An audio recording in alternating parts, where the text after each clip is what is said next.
2025 was a great year for the Jurassic World franchise, so I wanted to make a video of my 2026 wish list for the franchise, so let's get into it.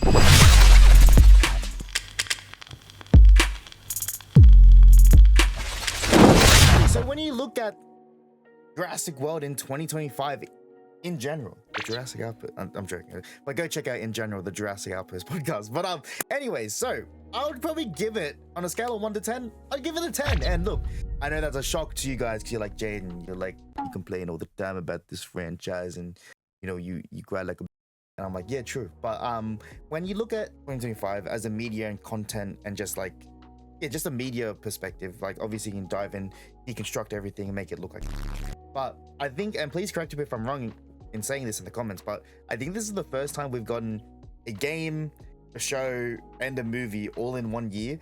I know Fallen Kingdom and Jurassic World Evolution came out together in 2017, I think. Jurassic World Evolution 2 came out after Dominion.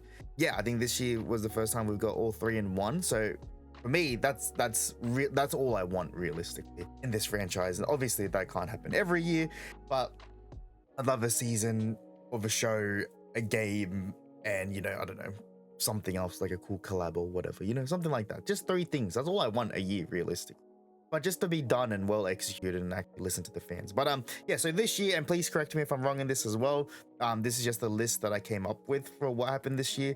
I could be completely wrong and I might have missed some stuff, so please let me know. But we got Jurassic World Rebirth, we got Jurassic World Chaos Theory, including the finale. We got Jurassic World Evolution 3, and we got these gaming collabs. We got Stumble Guys, Roblox, Microsoft Flight Simulator, and Minecraft. And then toy drops, we got an amazing Rebirth line that came out. That was really cool. And we also got the Hammond Collection Spinosaurus, Hammond Collection Sinoceratops, and I guess it's the Hammond Collection Buck Rex, the convention destroyer one, the San Diego Comic-Con one that I got. I uploaded a video on me getting it.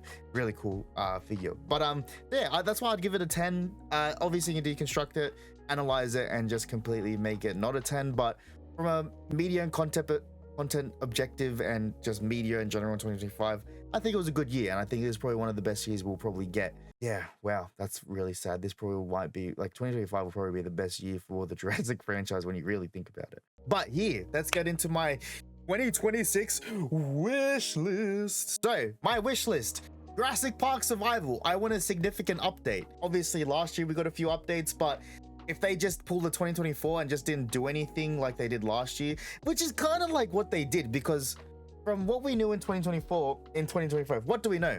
They're working on the game and they're cooking. It's the 2nd of January 2026, and in 2024 and 2025 we know the same things about Jurassic Park Survival that we knew in those 2 years. They're just working on the game. You know what I mean? I just feel like it was, yes, it was cool getting updates and things like that, but still, like, they never addressed if those designs that they're using, the Jurassic World models, if they're actually going to use them in the final game. We didn't get any confirmation about that. And look, I know it's not a big significant thing for most people, but a lot of people do care about that. A lot of people do. I don't know how I feel about it. I get the frustration, but to me it's just like, I'm hoping we just get this game, if I'm being completely honest. But yeah, I think they need real community engagement, proper community engagement, where, you know, they actually give significant updates and have, you know, a fan consultant or something like that, someone that can actually just communicate with the fans. And that's with the whole franchise in general as well. But yeah, I'm really hoping we get a release date for this game, and I just really hope they just, you know, listen to the fans. That's what I really hope. Second wish list is Jurassic World Evolution 3 expansion. So obviously, you know, if you guys have played Jurassic World Evolution 3, there's Japan, amazing, Hawaii, like in the story mode and stuff like that. And I want them to like dive more in that. I want them to, you know, do themes in other countries, like maybe you build something in Africa, Australia, and stuff like that. I would love to see an expansion in Australia where, like, you know, you build something in Sydney like that, like, you know, overlooking, I don't know, something cool in Australia. Just please just something cool in Australia. I know, like, Australia is really tough here in Jurassic, like for the Jurassic fan base. We don't, like, it's been getting better over the years, but with Jurassic World Evolution 3, I just feel like we don't really get shown that much love here. So I really want to see something like that. Obviously, I think this year is a no-brainer. I think we'll get a Chaos Theory DLC expansion. I'd love to see the Suchomonas and the Majunga Bunga in there. And I think we'll get a Rebirth themed expansion as well. I really hope, like, they dive more into the story. Maybe we learn they just give us a few nuggets of information or something. But I think a whole Chaos Theory expansion, kind of like what they did with Dominion for Jurassic World Evolution 2, I hope they do something like that. I think it would be sick. New Spino, new Mosasaurus designs, and yeah, we're gonna have to put the mutants in the game. No mutants are in my park, but yeah, that's my wish list for Jurassic World Evolution 3. And yeah, like honestly, I've been having a lot of fun with Jurassic World Evolution 3. I think also this year, it's not really a prediction, but my wish list is also new movie announcement. Obviously in December we're getting a lot of rumors, and like towards the end of 2025 of you know, Gareth Edwards coming back as director, Scarlett Johansson coming back. They're just rumors. I don't want to say they're true or anything like that, but you know, they are heavily rumors, and I wouldn't be surprised if it does happen. In saying that as well, from one of the articles and one of the accurate people, I wouldn't be surprised if we hear something in the next 2 months in regards, if you remember, 2024 February was the first time we got confirmation of Jurassic World Rebirth. February and March 2024. I could be wrong, but it was pretty early on within that year, before it came out. So I think something like that is expected. You know what I mean? Next one is games and gaming collabs. So if you guys remember my video, I forget which video it was. It might have been the Jurassic Park Survival one or another gaming one before, like recently.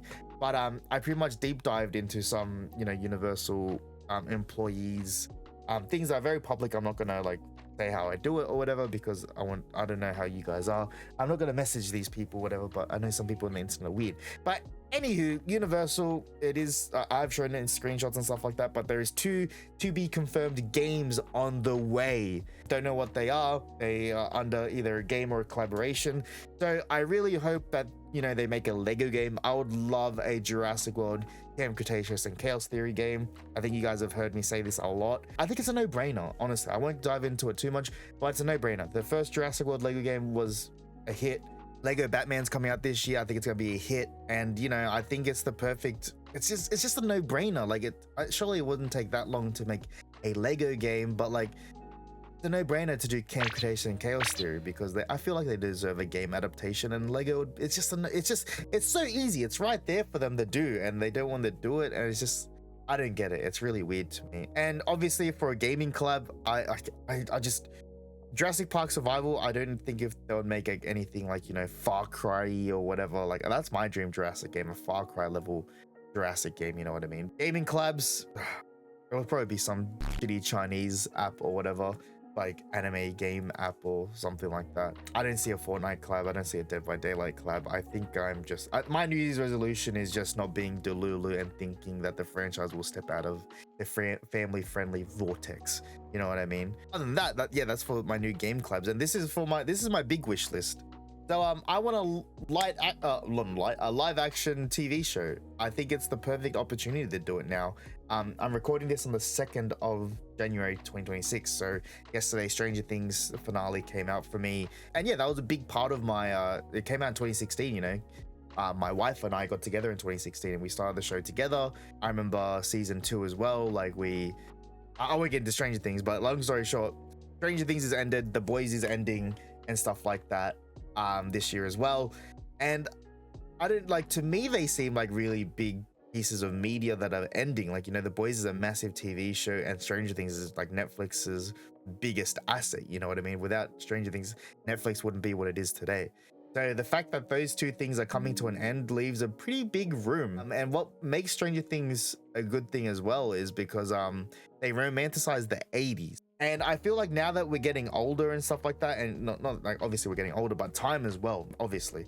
But let me cook you. So the 2000s is now, you know, a decade old. 2006 is 20 years ago and stuff like that, like, which is crazy to me. And it's not going to be that long until we start seeing movies, TV shows, and just media start, and you've already started seeing it a bit, but you know, movies are going to start, you know, romanticizing 2000s nostalgia and like make movies back in those times and stuff. They're like just a nostalgia bait, like kind of like what Stranger Things did with the 80s, and a lot of movies like that have come out over the years have really referenced the 80s and stuff like that. And it's going to be soon where that transition is going to be the 90s and 2000s. And I think with Jurassic World, I think they have a really good opportunity in their hands to, like, you know, a lot of people want a live action series from Jurassic World, Jurassic Park, and you know what happened in the 2000s with the Jurassic franchise.